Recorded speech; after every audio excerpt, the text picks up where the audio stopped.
I'm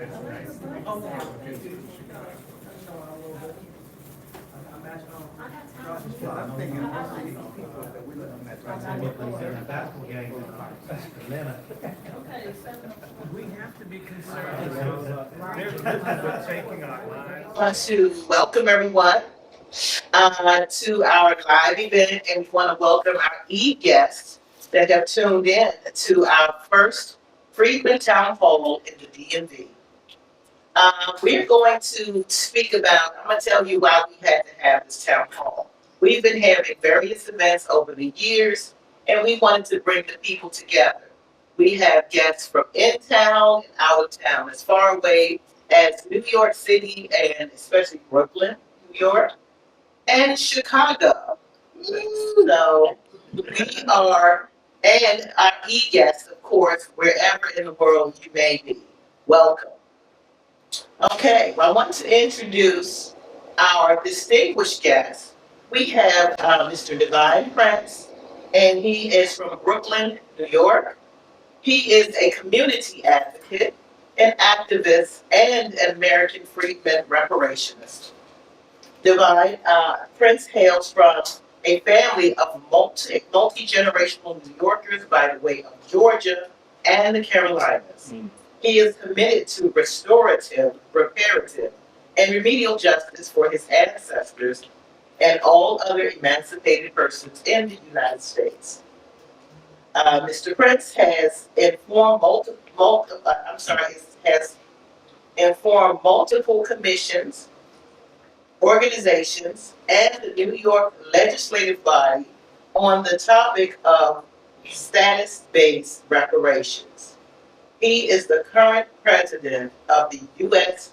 Freedmen Project. We welcome you to Washington, D.C. Thank you for having me. Yes.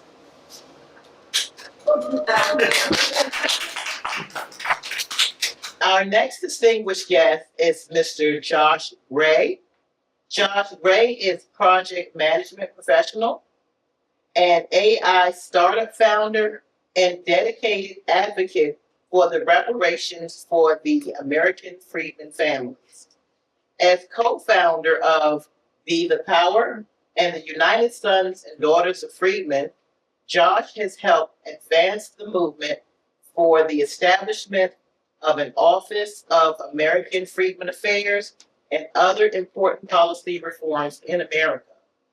Drawing on his professional expertise and grassroots leadership, Josh brings a unique perspective at the intersection of operations, technology, and justice, engaging in a broad range of critical conversations around reparations, equity, immigration, and parenting.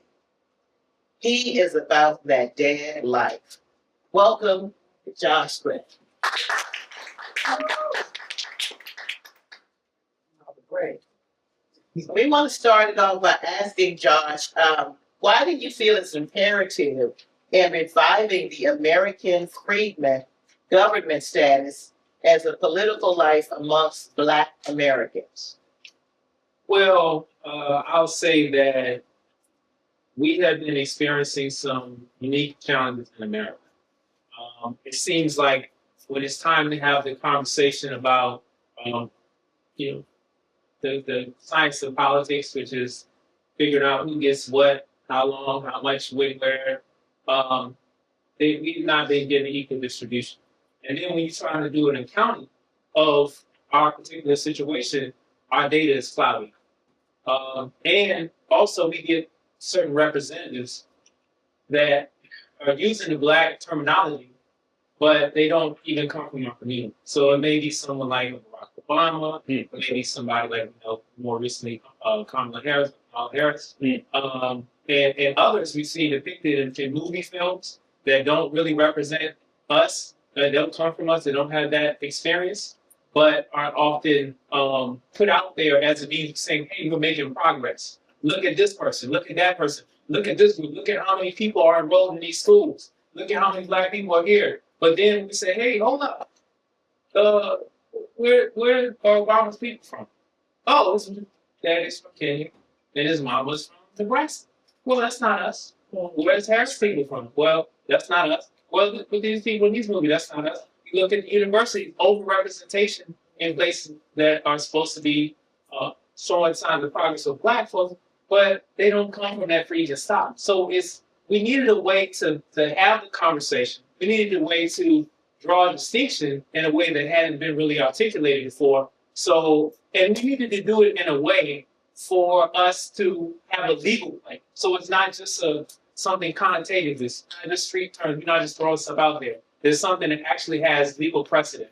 And so we chose, after, our team really did some extensive research and study, and it wasn't really hard to find. You can go to right across the street from the White House, down the road there, and you'll see what the Freedmen's Bank. You can go and look at all kinds of historical records. You see Freedmen this, Freedmen that. We know about the Freedmen's Bureau that was closed down. We know about all these different things that were particular to the term American Free. So we chose that because it's basically 4 pillars of freedom status, and I can get into that a little later. But there's legal status, political status. We talk about our socioeconomic status that has its unique attributes that we're basically at the bottom of all metrics of well-being in America. And we talk about we need to have a protected class status. So that's why we use the terminology American Free. All right, and thank you very kindly for that answer, sir, and delving more into it. Can you tell us more about your involvement in these Boston and Cambridge that you guys are working on right now? Indeed. So you hear the term reparations thrown around, and oftentimes it's not well defined. And what we noticed in our efforts around the country, Devine probably will speak to this, but we've been trying to make the push on the national level for reparations. In the meantime, there are people that have been making the push on the local and state level for reparations, and it's always been done in the wrong way. It's been done in a way where it sets us up for failure because we're using. They want to do reparations for all Black people, reparations for including people from the diaspora or people from Africa, Caribbean. Which that's fine. They can have reparations, but who cares? If I'm a Jamaican person, if I'm American Freedmen, I don't go to Jamaica and say, hey, I'm supposed to get reparations from the crown from behalf of Jamaica as a Jamaican citizen. If I'm a Kenyan or a member of the Mau Mau, I don't go over to Kenya and say, hey, I need Mau Mau reparations too. So in the same way, we're saying what our reparations for us. All right, cool. Put a pin in that. And then so reparations have to be well defined. And we want to talk about it on the federal level and where is at the baseline it needs to be about closing what we call the Freedmen wealth gap. That's the gap between the Freedmen wealth and you can throw white, you can throw American standards or whatever the case may be. There's a huge gap. That's due to generations of oppression. So we want to at a baseline close that gap. On the state level, they got to get real creative because state budgets don't allow for that unless they bring money from the federal. I'm not going to get into that, but I'll just say that there were a lot of forces that we had to fight against to try to get something specific for our group that will not trigger the strict scrutiny doctrine. Basically, where the Supreme Court will say, "Oh, this is race-based discrimination," and throw it out of there. So we just went where the fire was. The fire was in places like California. The fire was in New York.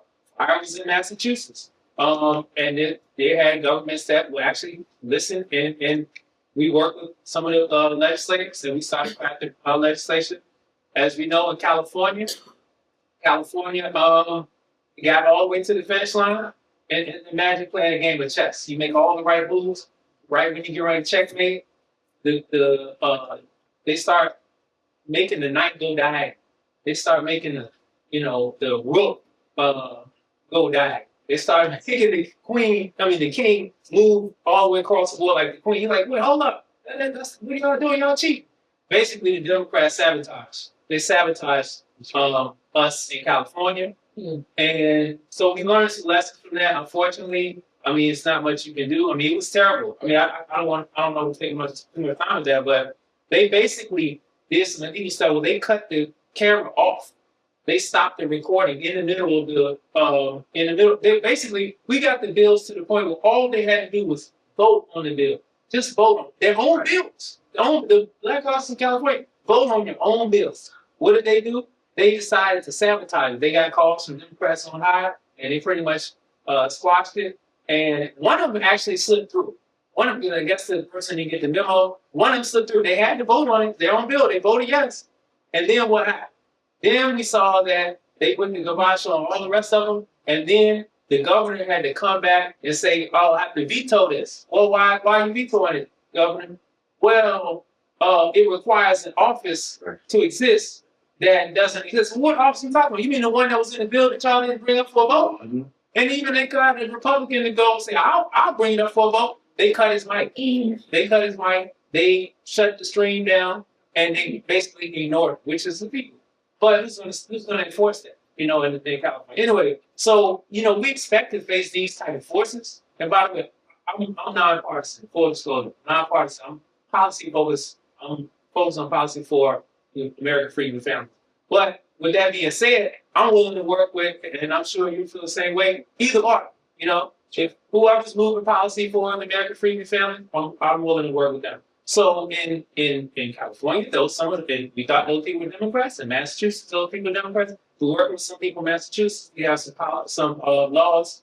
Some bills that we've crafted both on the state of Boston level and on the state of Massachusetts level. And what we're trying to do is get an Office of American Freedmen Affairs, okay? Because we need that, like you had a Freedmen's Bureau, we need to bring that back in a modern day form.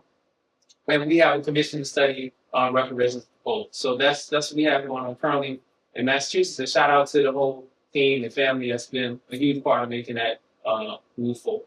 Absolutely, absolutely. We know that you're joining us virtually, and we want you to share this out with your friends and family because it all affects them. We want to have all of these embers of fire that are in New York, Washington, D.C. We're steps away from the United States Capitol, and currently we're on Capitol Hill, and we're doing our own Freedmen Town Hall. So we're encouraging that to happen, but we want you to let friends and family know that we're involved in this process by sharing out the link. Right now, too, and thank you for that, Brother Josh Gray. We want to move to our brother Devine Prince, and we want him to explain the steps that are happening for it with the U.S. Freedmen Project in New York. Can you tell us more that's happening with you guys? And as far as I know, race-based policies were interfering, and people really need to lock in on that. Can you tell us more about what's going on? Oh, absolutely. So first and foremost, my name is Devine Prince. I'm the current president of the U.S. Freedmen Project. For the record, the U.S. Freedmen Project is a nonpartisan organization looking to resurrect the abandoned missions of the Freedmen's Bank and the Freedmen's Bureau, as well as fighting for reparative remedial justice for the American freedmen. As my brother Josh Gray has said, those that have ancestors that was enslaved and emancipated in the United States of America. Now, with that said, getting to New York, I wanted to just piggyback on something Mr. Gray said that's really, really profound. I think we all need to understand. The federal government is the only entity that can satisfy a true comprehensive reparations package for the American freedmen.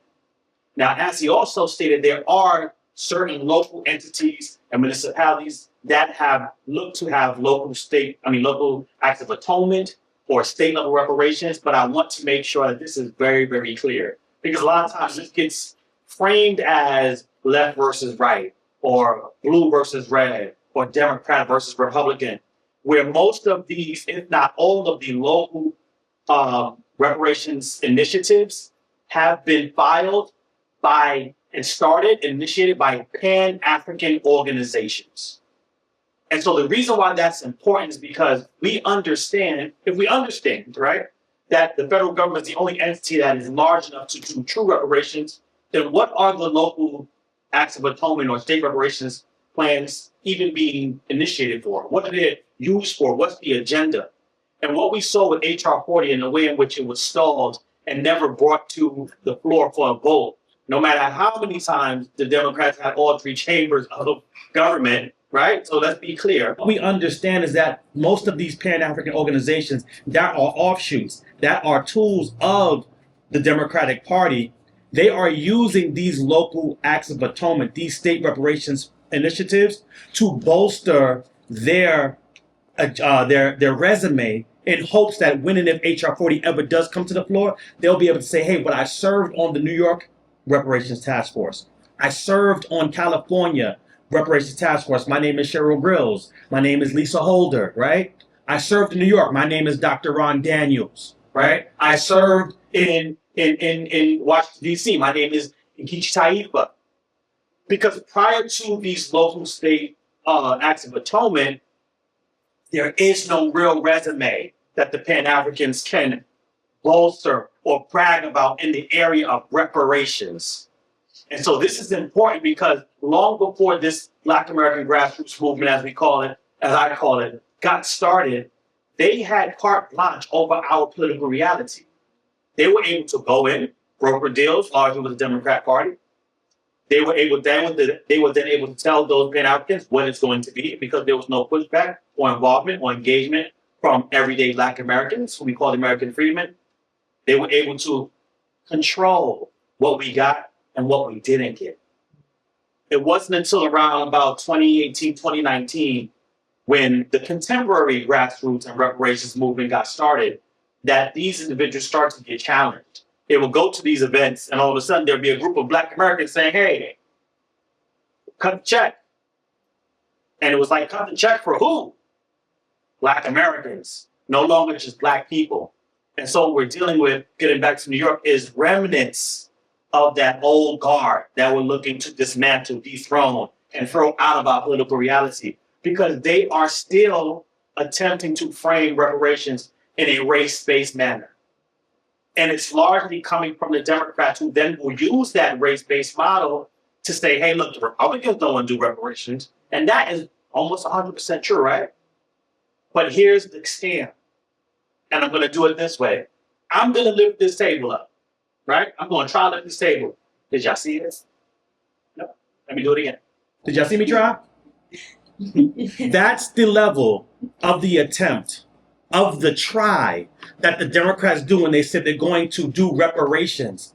It's an, hey, I tried it, but those Republicans stopped me.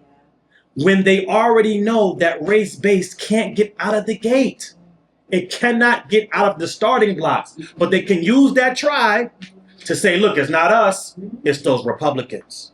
It's not us, it's everybody else. When what we found is that reparations is not a part of their agenda at all either. Back when she had her first failed run at president, Kamala Harris said, I'm not going to do anything specifically for Black people. No. Right? One of her greatest hits. But the Democrats tried to sweep that under the rug, as if she did not say that. Right? And so what we're up against is, again, a situation where we do not have the luxury to frame it as left versus right, or red versus blue, or Democrat versus Republican. It is us, meaning the American freedmen, versus the political establishment. We are the only ones that have ever championed our own cause and looked to find ways to be what I call politically agile, politically nimble, to get what we could from either side, knowing that neither side champions our cause like we would. And so in New York, despite our heavy advocacy as the U.S. Freedmen Project, and I don't say this to impress you, but I say this to impress upon you all the work that the U.S. Freedmen Project did locally. Because whenever you start doing this work, those like the Roland Martins and all the other talking heads on the left will ask, well, did you do a plebiscite? But did you go to the caucus on the left and then do the caucus on the right and tell them what you need and fill out the right paperwork and get it signed by a notary? We did all the steps. So whatever steps they're saying is needed to get our voice heard by our representatives, we did it. We did it all. The U.S. Freedmen Project got invited in 2023 to go to the, Lord, let me get this right. We call it the POC caucus, but it's really the Black, Puerto Rican, Hispanic, and Asian caucus. Now that on its face is ridiculous, right? Let's just call it what it is. Imagine trying to take all those different demographics before we even get to the racial difference and the ethnic makeups. But these groups all have different political priorities. But they've been pushed together in this POC caucus kind of way, saying, hey, we're all non-white, so we have some solidarity that we could use, right? But we got invited to that caucus. And long before the bill that was signed, that created the commission that we have in New York now, which is heavily flawed, we taught them on how to get reparations right. We taught them about the freedmen status. We taught them the difference between Black reparations and racial reparations and status-based reparations. And despite all of our advocacy and teaching everyone in the New York State legislative body how to get reparations correct, they still ignored us and went with this race-based model under the guise of calling it reparations for people of African descent. And now here's the problem with of African descent. Elon Musk is of African descent. Charlize Theron is of African descent. Zohran Mamdani is of African descent. Matter of fact, he calls himself an African American. Elon. I said that. Oh. And these are the issues with these blanket, uniform, generic terms that the Democrats have sold us in the name of Republican bad to say, hey, let's just all team up against them and we'll get what we need. Here's the problem with intersectionality for the American freedmen. It largely leaves us in the intersection while everybody else gets to hit the detour and we get run over by traffic in both directions. No more intersectionality. It's about specificity. And that's what we're pushing every time we go and interact with these Democrats and their reparations task force. In 2021, now instead of just because now what we're talking about is changing the frame of reference, right? We have a situation where whether you like them, love them, or hate them, Donald Trump came in and shook the foundation. And I liken it to the show, if you ever seen the Game of Thrones, right? It was one of my favorite characters. He said, chaos is a ladder. And what's been happening now since the establishment has been shook up, there's a ladder forming. A lineage-based ladder forming to get out of this racial conundrum that they keep us in as a tool of left-wing white supremacy to say, hey, you have to partner with other people that look like you, even when their reality and their priorities are a detriment to you and your group. That's insanity. And insanity is doing the same thing over and over again, expecting a different result. And we're no longer subscribed to that plan. And so what we have here is that in 2021, and I'll be short now as far as I'm coming to an end, the AAPI community received their disaggregation bill in the state of New York. They wanted to be disaggregated because in a big conglomerate group of people, even though they have similar origins, because they're all immigrants, and have similar ethnic backgrounds, they all knew that disaggregated data speaks more specifically to their plight, to their unique political priority. Last year in 2024, New York also did a disaggregation bill for the MENA group, Middle Eastern North African. They were once identified as whites, but after 2001 and September 11th, they were being discriminated against. And when they went for redress and they went for resources, the government said, no, you're white. And in America, you can't be discriminated against if you're white. And so they advocated to be taken out of whiteness and given their own minority status and minority group so that they can then apply and receive resources specific to their group. Now imagine us as the American Freedmen being one of, if not the oldest ethnic group in this country that also happened to build the country. And the largest, exactly, when you step outside of race, not having a disaggregated term.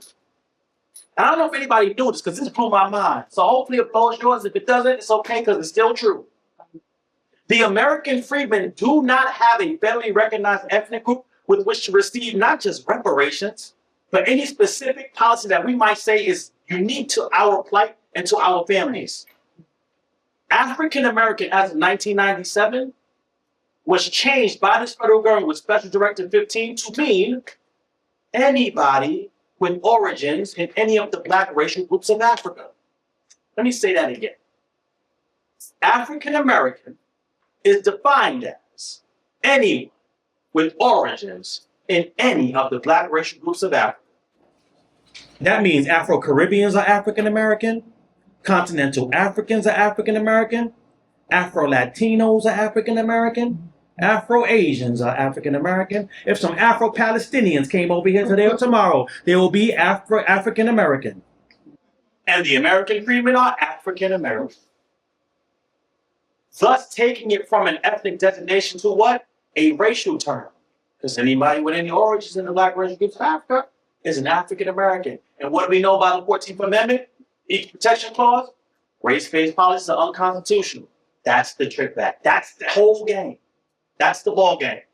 Anytime you invoke African American, which has been made into a racial term, and try to do policies, it's going to trigger the 14th Amendment, and it's unconstitutional.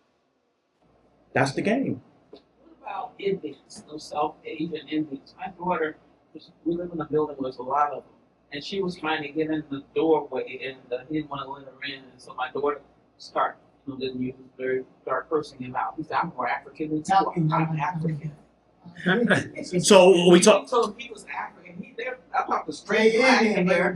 So which Indian? East Indians or Native American Indian? East Indians. Well, listen now. I mean, to be perfectly honest, now we're talking about the Zora Mamdanis of the world, right? Yeah. It depends on where they feel congregated. Right, come on now. It depends on where they feel. Was African. He said, I recognize myself as being more African than you are. And guess what? Because he was dark, but he had straight hair. Right. But he might be right. Let that sink in for a second. He might be right. And not because Because African American does not mean us solely and exclusively. and they See, that was the game, right? In the 1980s, In my opinion, this is just my. I know you read the disclaimer. Let me say it again. This is my opinion. This is my view. I believe the Democrats got Jesse Jackson to get his tie behind out there in the 1980s to say, That's it. let's go with this term called African American.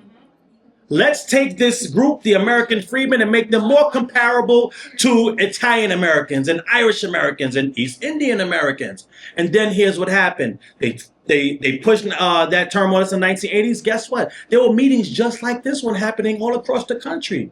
They were protesting the term African American. We're just coming out of the 70s where we were black and proud. I believe African American was a creation of left-wing white supremacy. That's my view, Devine Prince's view. And I'll say this because I believe nothing happens in the vacuum, right? I believe they knew that they were going to redefine it in 1997. right? So you can't take a term like black and then add in people that ain't black. Like that same person, that stopped your family member. But if you take something that's vague as African American, you can make that be whatever you want it to be. And they have. Right? In the same way, and I'll say this in our links. I know it's long land. I'm sorry for being long-winded. You gotta ask a question. Yeah. So, similarly to that, when I say nothing happens in the vacuum, unless you're living under a rock, you've seen what happened under Biden and Kamala with the migrant, what I call the illegal alien crisis, right? We've seen what happened. Now, let me tell you about what's going to happen in New York. Long before that crisis took place, The city council in New York voted to allow non-citizens to vote in our local elections if the only requirement was they had to at least be living in the city or residing in the city for 30 days. Yep. We're talking about a month, a long extended vacation. and then you can decide the direction of our city? DC tried to do the same thing. Yes. And the Republicans stopped. Well, I'm about to get to that right now. Congress, not local Democrats, but the Congress did it. So that's Here's what happened in New York, and this is why the U.S. Freedmen Project is a proud, nonpartisan organization. Because if we listen to our community, it would have been Republican bad, Democrat good. So the Democrats are willing to pass a bill that lets non-citizens vote, and Democrats are good, then how can this possibly be negative? To our black residents in New York. It's not possible, right? It's just not possible. But it is possible. And let's say that bill, and let's say that because it passed. De Blasio let it pass. Eric Adams came in and did nothing to it. Now let's just say the U.S. Freedmen Project and the good, lovely Republicans of New York State did not get together and use the New York State Constitution to challenge that law. What would have happened by the time the migrant crisis came around? Right? I just want y'all to think about that for a second. Oh, yeah. All of them would have been qualified and eligible voters. Who would they have voted for? What would they have voted for? Right? Let's just let that marinate, let that sizzle in your spirit for a second. Because at the time of that voting, there was a sister, Lori Kumbo. She got up and said, hey, this can't be done. You're going to purposely disenfranchise the American Freedmen New Yorkers and our voting power. That was me, so I'm gonna stop. Not only obviously because it passed until we got it overturned, but they tried to blackball that sister. That wasn't the Republicans. That was the Democrats. Not because she told a lie, not because she was doing misinformation, but because she had the nerve to say, hey, this part of your agenda is going to negatively affect the American Freedmen voters in New York because you're going to dump all these migrants into those neighborhoods. That can't be done. We need to take a second look at this thing. They pushed it through, blackballed that system, got out the city council. Is why we have a majority immigrant city council in New York right now. And I'll say this in land, and I promise I'm landing. The reason why we have to advocate for American freedmen and become politically self-interested.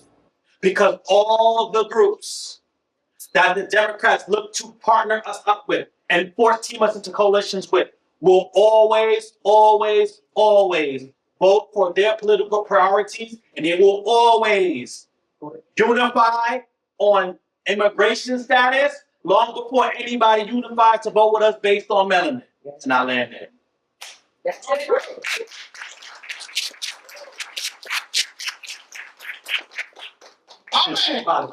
No, this is wonderful. This is what we're here for. We're here for information. We're here to find out what's going on with reparations.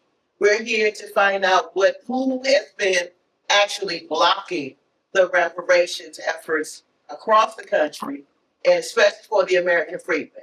And this is really important because people need to know, they need to understand what's happening. And we're in Congressional Black Caucus Week. So right now, I looked in, when I was coming up, as far as the caucus is concerned, it was the mixed bag of Republicans, Independents, Democrats. Now, every last member of the Congressional Black Caucus is a Democrat. So what do they, caucus means you get together and you do something for people. So who are they getting together as Democrats to do for whom? Because I have not heard anything coming from the Congressional Black Caucus in decades that have been specifically, primarily for the American Freedmen. So it's important that we speak on these things that are happening and not happening and who is blocking it. Okay? Thank you for that. I just got one comment about the CDC, because there's only one CDC member.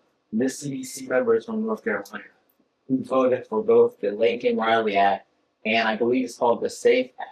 Essentially what this act does is that it allows people that are coming in illegally and they commit a crime to have a stiffer punishment. And he voted for that bill just last week. And there were 197 other Democrats that voted against it. So, like, that's two bills for Don Davis, and I think he deserves some credit. So, in the Lincoln Riley Act, there were 8 other CCC members that voted for that act, but there was only one that voted for the SAFE Act. So, I just wanted to clarify that he deserves some credit and some praise because he's voting on policy for his constituents. Absolutely. Thank you so much for that information. Can I say something about what told you about CDC? Yes. So this is someone very, very specific because, like she said, I'm from Brooklyn, New York. So the now chair of the Congressional Black Caucus is Yvette Clarke, who is see, she has a fan in the audience. She is a Jamaican Afro-Caribbean, and she is the chair of the Congressional Black Caucus. I'll just let that sizzle in your spirit. They all love. So here's why I bring her up. Because largely we talk about this political self-interest and we talk about us becoming ethnic and lineage-based advocates. Largely around this time is when someone from the diaspora or Pan-African or some point of or portion of the Democrat POC coalition will come and say, that's just divisive. Why are you talking about just advocating for yourself? That's not right. Yvette Clarke, before she became the chair, moved to bring a bill to the floor called the Caribbean Count Bill. Now, it did not go anywhere, right? So let's say that. I will say that. I want to make sure I'm totally accurate. But nonetheless, her constituents and fellow activists got together and pushed a Caribbean Count Bill. This is around, I think, long after in 2010, they had the Carib ID 2010 movement where they were also pushing to be counted in the census. Disaggregation.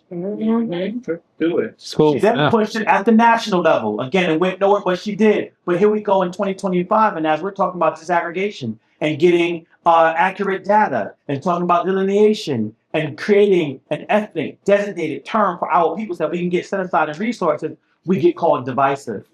And she had a town hall, and I went personally.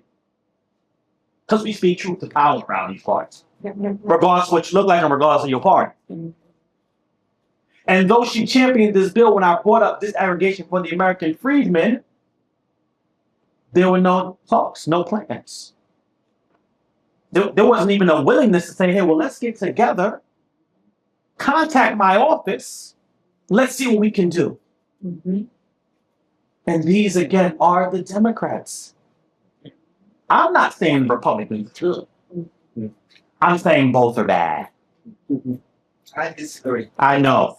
I disagree with. And we have to figure out a way to get what we can get from both parties, understanding that neither is saying, hey, American Freedmen, what do you need? What do you want? We got you. None of them are saying that's the way you think they're good or bad or disagree. I can guarantee you one thing, ain't none of them saying, come on board, we need you, we want you, tell us the policies you want and we're gonna get them done.